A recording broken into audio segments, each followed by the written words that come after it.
Hey everybody, so this is the new iPhone 12. This is one of just 4 new iPhones that will be selling around the world.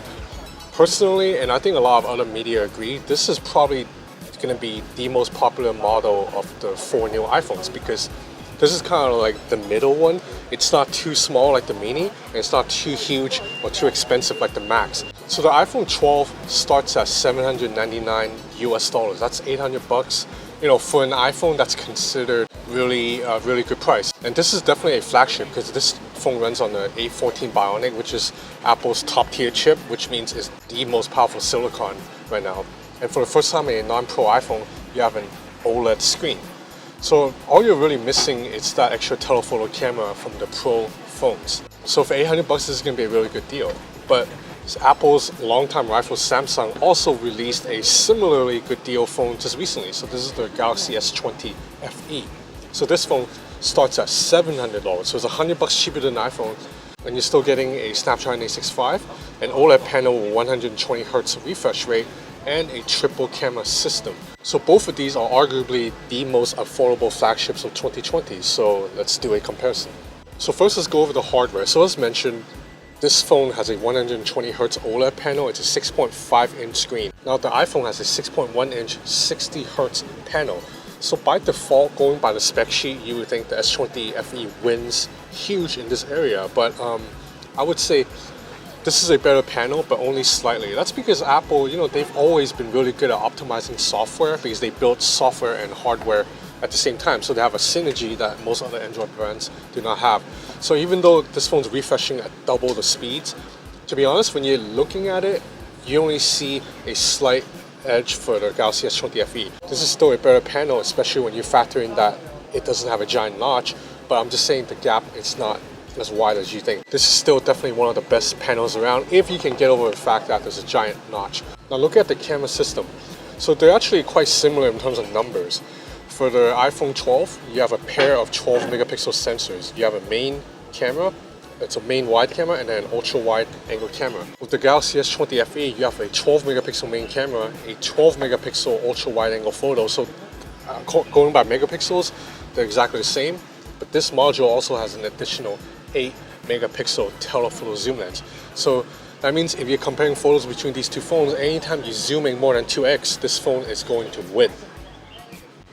Now where Apple regains the lead is in silicon and construction, because this phone is crafted out of glass on the back, aluminum on the sides, and on the front it's also a glass screen, but it's a glass ceramic screen. So meaning Apple has infused ceramic into the panel at a nano level, and it's supposedly a lot stronger than typical glass smartphones. Now obviously I have not dropped this phone yet, so I can't vouch for it. Now Apple's the most scrutinized company in the entire world, so whatever they do, people all around the world are looking to debunk it. So there's no way they would lie about the fact that this screen has ceramic inside. That's a little bit harder.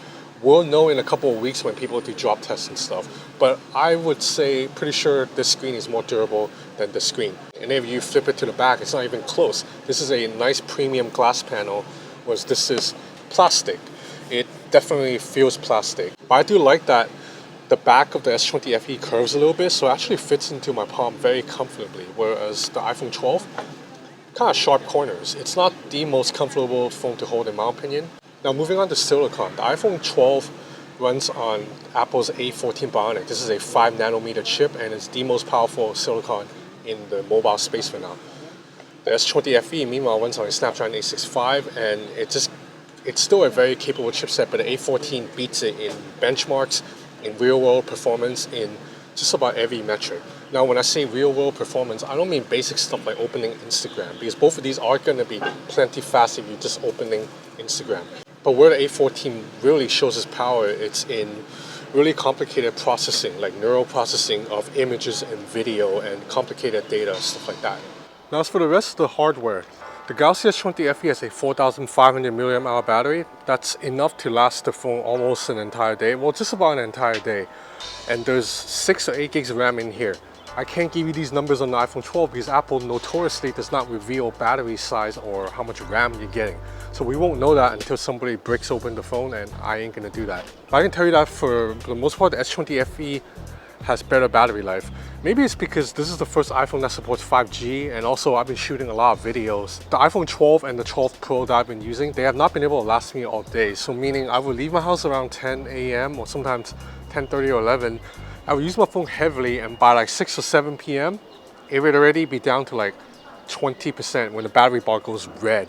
And you know, as any phone geek would know, once that battery bar goes red, you're not comfortable. So I would say battery life on the iPhone 12 is not up to par, but maybe it's because I'm a heavy user. I think for a more casual user, it should be fine. As for the RAM, I'm pretty sure the iPhone 12 is less than 8 gigs of RAM. I don't know how much is in here. I'm guessing 6, but absolutely no issue. You know, for the most part, iPhones have outperformed Android phones because Apple is able to build its own chip, software, and hardware all together. So there's just a level of optimization that Samsung cannot achieve because Samsung uses chip made by Qualcomm. So Samsung's engineers are in Seoul, South Korea, whereas Qualcomm's engineers are in San Diego.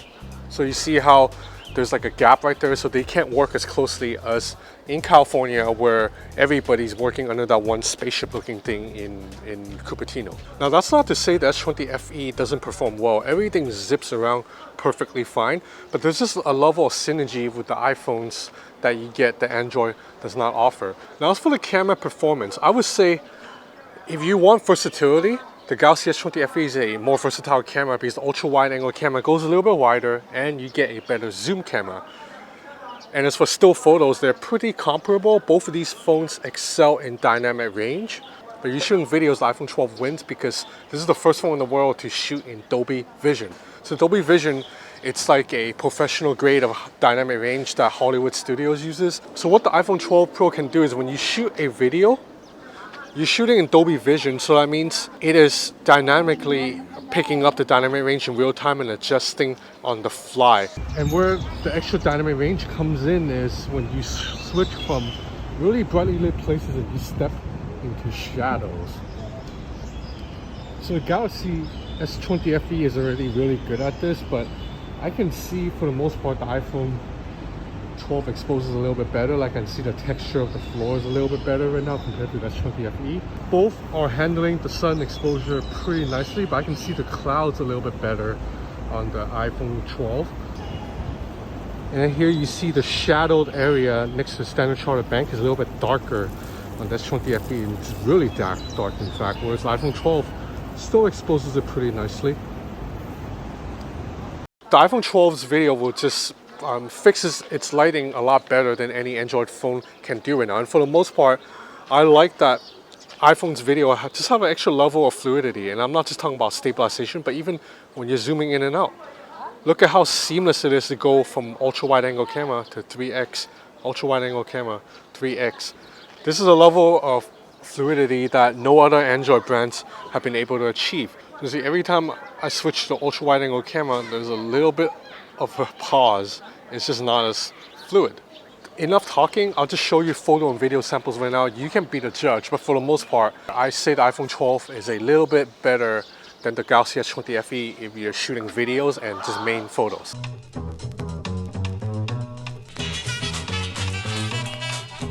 Don't sweat the technique. So as for which phone is better, it's really tough to say. I think the iPhone 12 Pro has a better video camera. It has a more premium build, but the Galaxy S20 FE has a better screen. And just generally speaking, I prefer Android over iOS. So if I do have to pick one as my daily driver, I would probably pick the Galaxy S20 FE. But this will differ depending on who you are. Like I said, Apple's ecosystem is quite a bit more developed than Samsung's ecosystem. So if you're using AirPods and you're using a MacBook and you have Apple TV at home, the benefit of having an iPhone is just so amazing. Like you can send photos and videos to your MacBook via AirDrop and it transfers right away. There's nothing like that on Samsung yet. And like I said, you can control Apple TV with your phone as a remote control. It's just so easy to use if you're within the whole ecosystem. And ultimately, if you're already an existing iPhone user, it doesn't really matter what Samsung does. Like that's the benefit of Apple. iPhone's ecosystem kind of locks people in. Like if your whole family uses iMessage, then you're gonna stick with an iPhone no matter what. So the way to look at it is, should you upgrade to the iPhone 12 if you already have the iPhone 11? That's a tough one. I would say if you're a casual user, no, because the difference between the 12 and the 11 for a casual user is minimal. But if you are someone who takes photography a little bit more seriously, the improved main camera and the fact that you can shoot ultra-wide angle camera with night mode on, it's a big deal. You'll see a big improvement in photos over the iPhone 11. And the fact that you now have an OLED panel on the iPhone 12, whereas the standard iPhone 11 last year was an LCD panel. If you're using an older iPhone like iPhone 10, iPhone 8, iPhone 7, then this is definitely worth an upgrade if you can afford it. And objectively, $799 for a brand new iPhone running the most powerful SoC on the market right now is a pretty good deal. But then again, so is $700 for the Galaxy S20 FE.